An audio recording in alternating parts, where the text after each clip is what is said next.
Hello बच्चों, कैसे हो? तो लास्ट क्लास हम लोग देखे थे जीरो ऑर्डर ऑफ रिएक्शन का एक्सप्रेशन और जीरो ऑर्डर ऑफ रिएक्शन क्या था।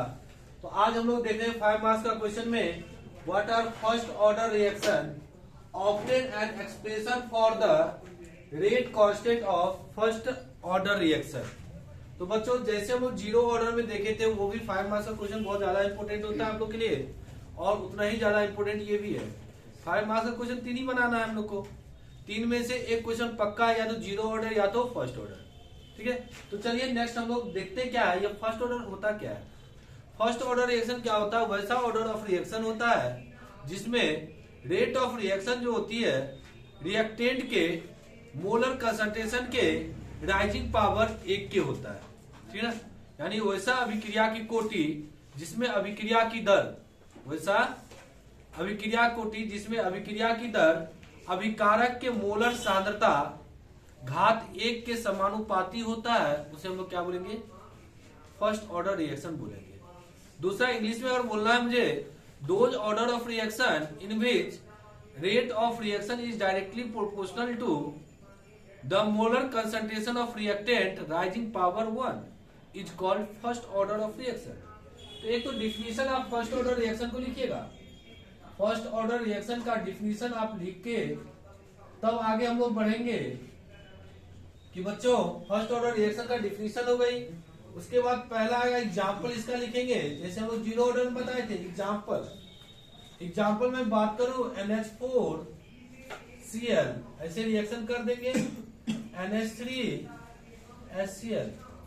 बच्चों जब इसका रेट लॉ लिखेंगे कि NH4Cl पावर क्या, यहाँ स्टोइकियोमेट्री 1 पावर 1, ऑर्डर क्या बच्चों, क्या होगी? 1 होगी। दूसरी ये तो हम लोग कर लेंगे।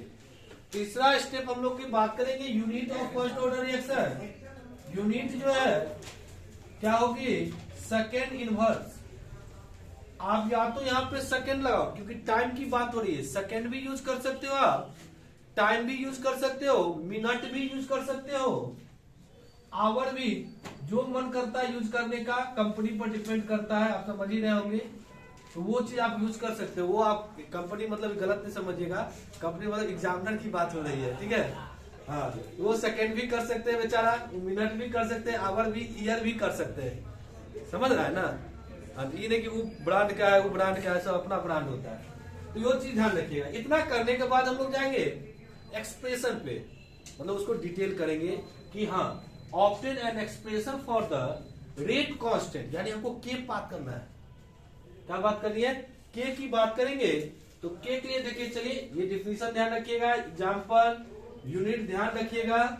उसके बाद क्योंकि मुझे 5 मार्क्स का क्वेश्चन है, 5 मार्क्स क्वेश्चन में थोड़ा भी गलती नहीं करेंगे, पूरा शॉर्ट मारेंगे, एक के जगह मारेंगे ना, ऐसा जगह फिर हिल जाए वो, ठीक ना, दोबारा हिलने का मौका नहीं देना उसको। चलिए एक्सप्रेशन पर देना है। कभी कभी तुम लोग हिला भी देता है कि यहाँ जिंदा छोड़ दिए, घातक सामान बन जाता है।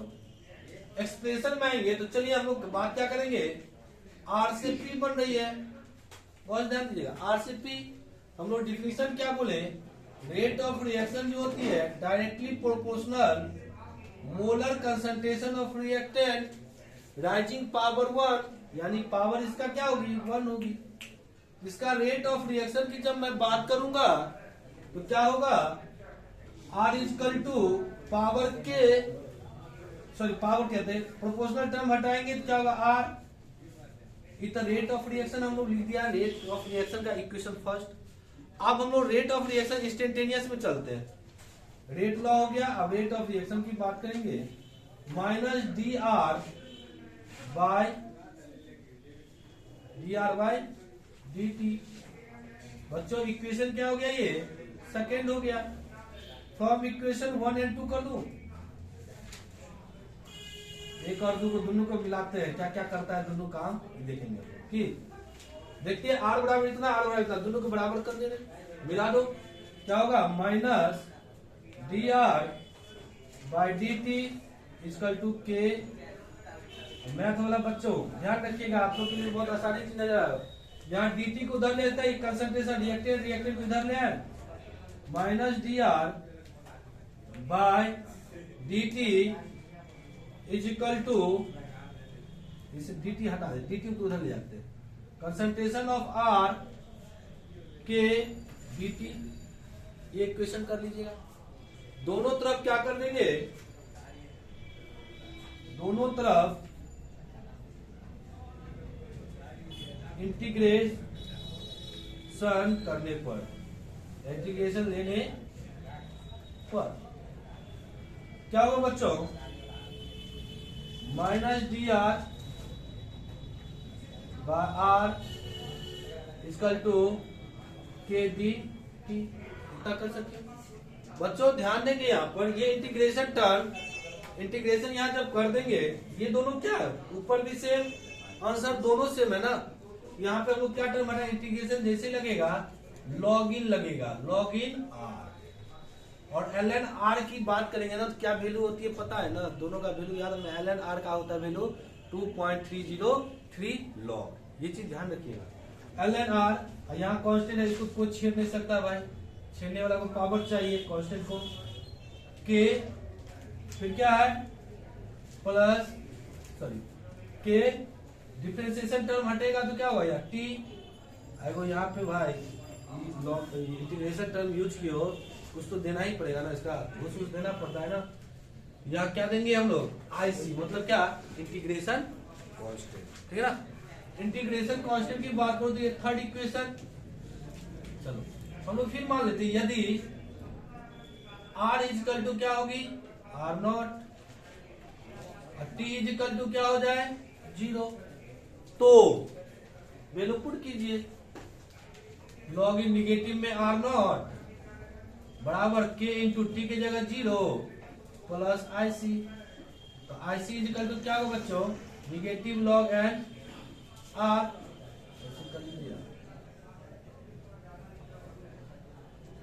R इक्वेशन क्या होगा मेरे पास 4, फ्रॉम इक्वेशन 4 3 एंड 4 कर दे, थर्ड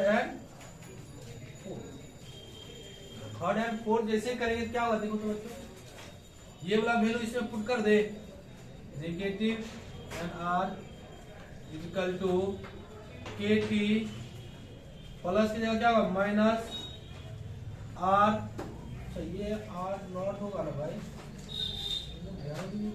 आर नॉट ये होगी, इसको इधर लाते हैं,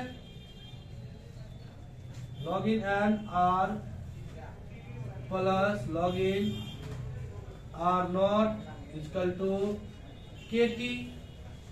आइए ये प्लस वाला किधर इधर कर देते हैं, log in R naught minus log in R k t बराबर के। अच्छा ये बताइए लॉग इन ई भी है, एल एन ई भी है, एल एन ई भी है, क्या कर सकते हैं दोनों के लिए, L N R naught by R equal to के टी, ये भी पता है आपको। अब बताओ ये एल एन का वैल्यू भी पता है मुझे, एल एन का वैल्यू कितना 2.303 log R naught by R होगी इक्वल टू के टी। हमसे पूछ क्या रहा है, रेट कांस्टेंट मींस क्या के, यहाँ के इक्वल टू क्या लिख सकते हैं बच्चों, के इक्वल टू लिख सकते हैं हम लोग 2.303 by t log R naught by R, है ना। ये हो सकती है, हम लोग कई बार बुक में देखते हैं आर के जगह क्या ले लेता है बच्चों 2.303 बाय टी लॉग आर के जगह आर नॉट के जगह ए, आर के जगह ए माइनस, ये भी एक्सप्रेशन होगी। हमको रेट कांस्टेंट के पूछ रहा है, क्लियर। अब आइए यहीं पर क्वेश्चन आपसे एक्सप्रेशन देगा हाफ लाख, अगर इतना तक पूछा यहीं तक मेरा 5 मार्क्स का क्वेश्चन होना चाहिए, 5 मार्क्स पूछता है। अगर इसी में रिलेट आपको कर देता है कि इसका हाफ लाइफ टाइम निकालिए, तो बच्चों जीरो ऑर्डर में भी यही हम बताए थे कि हाफ लाइफ टाइम कैसे निकालेंगे, for half life period, half life period क्या बताए थे बच्चों, याद होगा आपको, R equal to R naught by 2, मैंने बताए थे। T इजकल टू क्या, T हाफ। अगर हाफ लाइफ टाइम का यहाँ पर यूज कर रहा है तब रिएक्शन में करिएगा, तो क्या होगी देखिए। तो T की जगह हम लोग क्या बात करेंगे, T हाफ 2.303 बाई के लॉग आर नॉट, तो ऊपर रहेगा ही आर नॉट रहेगा, आर की जगह क्या आर नॉट बाय 2, ये 2 जो ऊपर चला जाएगा ये कैंसिल होगा। टी हाफ बराबर 2.303 बच्चों बाय के, लॉग 2 का वैल्यू कितना 0.301 होगा। इस दोनों को मल्टीप्लाई कीजिएगा, आई होप कि क्वेश्चन आपका आएगा 0 मल्टीप्लाई 0.693 बाई, यानी फर्स्ट ऑर्डर रिएक्शन के लिए हाफ लाइफ टाइम पीरियड कितना। तो क्वेश्चन दो ढंग से, question what are first order reaction, ये तो क्वेश्चन रहेगा ही। उसके बाद obtain an expression for the rate constant, अगर रेट कांस्टेंट पूछ रहा है तो यहां तक अगर उसी में करता है कि रेट कांस्टेंट साथ में क्या करना है हाफ लाइफ पीरियड भी बताइए, या ऐसा क्वेश्चन रहेगा what are the rate first order reaction give cause the in half order of reaction the first order of reaction is independent for concentration of reactant। तो बच्चों यही चीज हम लोग का था, यही 5 मार्क्स का क्वेश्चन था, ठीक ना। इसके बाद हम लोग आगे देखेंगे, नहीं तब तक इतना देखिए, फिर नेक्स्ट वीडियो का इंतजार कीजिएगा। Thank you so much.